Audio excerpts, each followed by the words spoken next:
प्रभु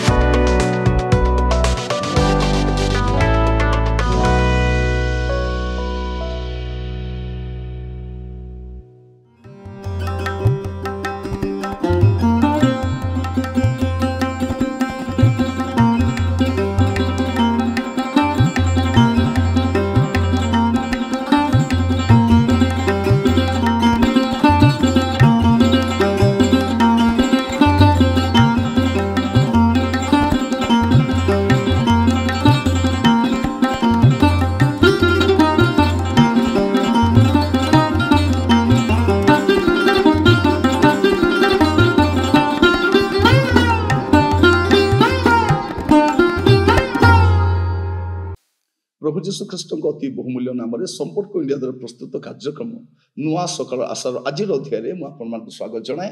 प्रभु आपण प्रत्येक को बाहुल्य रूपे आशीर्वाद करंतु। आज जो प्रसंग में प्रभु वाक्य आलोचना करवा आलोच्य प्रसंग होछि अस्थायी दुख। अस्थायी दुख मोर प्रिय भाई भाई मान मन रखु ए दुख स्थायी नुहे। आम से गीत बोलुछु ना ए दुख रहिबो नाही बेगे जीव पलाई रहिबो नाही। आम गोटे अस्थायी दुनिया एटिकार सबू अस्थायी। ए रोग भी स्थायी नुहे, रोग भी स्थायी नुहे। ए किडनी प्रॉब्लम भी मो स्थायी नुहे, बीपी भी स्थायी नुहे, थाइरॉइड भी स्थायी नुहे। ए जगत देवे छाड़बी ताको मु छाड़ी कर पळेबी। अनंत काल में मत थाइरॉइड कैंसर की बीपी की डायबिटीज हे ना। अनंत काल दुख रहिबो नाही, समस्या रहिबो नाही, असुर रहिबो नाही, ब्रेन स्ट्रोक हे ना, ब्रेन हेमरेज हे ना। अस्थायी दुख पाउल कौन कहते देखो द्वितीय कोरिन्थियो तार 4 पर्व 16 ରୁ 18 पद से कौन कहते तेणु आंभे माने क्लांत हेउना किंतु आंभ मान बाहिक पुरुष क्षय पाइले सुधा आंभ मान आंतरिक पुरुष जो दिन को दिन नूतनीकृत हुई। कारण यही क्षण काल स्थायी लघु क्लेश अत्यधिक बाहुल्य रूपे आंभ मान निमंते अनंत काल स्थायी महागौरव साधन करुअछि।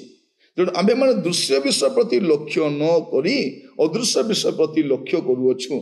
दृश्य विषय क्षण काल स्थायी किंतु अदृश्य विषय अनंत काल स्थायी। से कौन कहते लघु क्लेश, लघु क्लेश ए क्लेश लघु अटे प्रिय माने अनंत काल स्थायी नुहे, अनंत काल स्थायी गौरव अच्छी। तेणु आम आंतरिक पुरुष शरीर दुर्बल हो, डायबिटीज सकाशे देह दुर्बल हो, आपणकर विभिन्न शारीरिक समस्या सकाशे देह दुर्बल हो, किडनी प्रोब्लेम रे देह दुर्बल हो,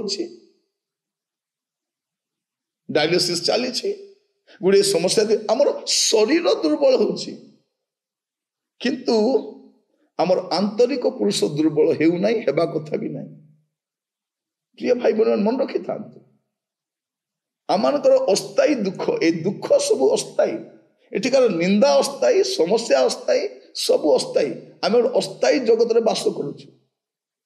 ए जगत आहुरी अनेक वर्ष पर्यंत थाउ किंतु जेते वर्ष पर्यंत थिले मध्य एटा स्थायी नुहे।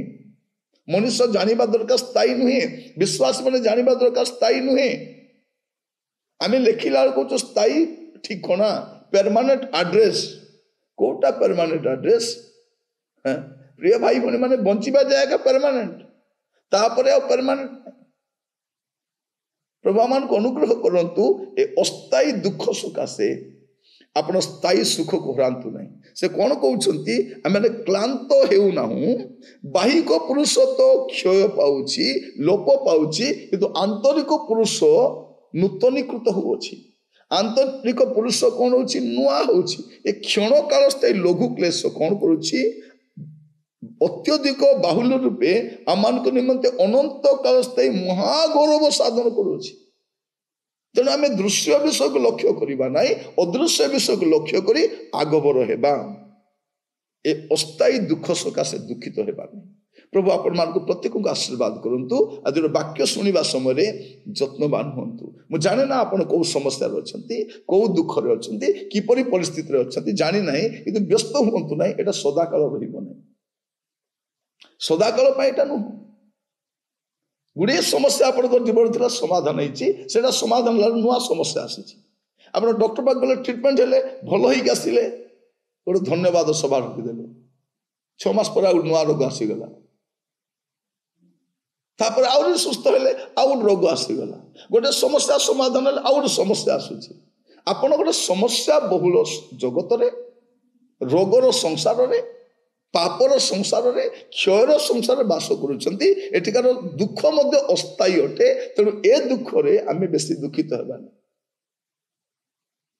ଇଭେନ୍ ଆମର ପ୍ରିୟ ଲୋକମାନଙ୍କୁ ହରେଇଲେ ମଧ୍ୟ ପାଉଲ କଣ କହୁଛନ୍ତି, ଭରସାହୀନ ଲୋକ ପରି କାନ୍ଦ ନାହିଁ, ଭରସାହୀନ ଲୋକ ପରି ଦୁଃଖ କର ନାହିଁ।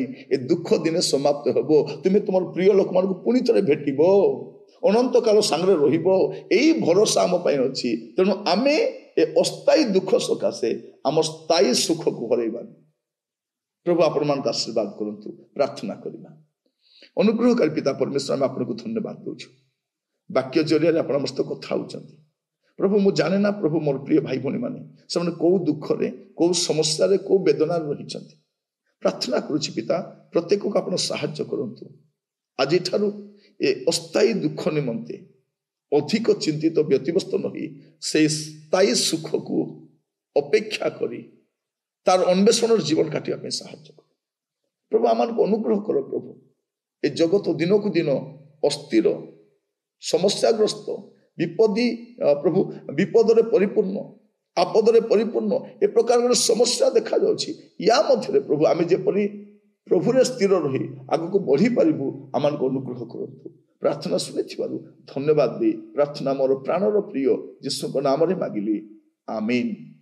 ପ୍ରଭୁ ଆପଣମାନଙ୍କୁ ପ୍ରତ୍ୟେକଙ୍କୁ ବାହୁଲ୍ୟ ରୂପେ ଆଶୀର୍ବାଦ କରନ୍ତୁ। ପ୍ରଭୁ ଅନୁଗ୍ରହ କଲେ ଆମେ ଆସନ୍ତାକାଲି ନୂଆ ଅଧ୍ୟାୟରେ ଜଡ଼ିତ ହେବା। ବିଦାୟ ଦିଅନ୍ତୁ। ନମସ୍କାର।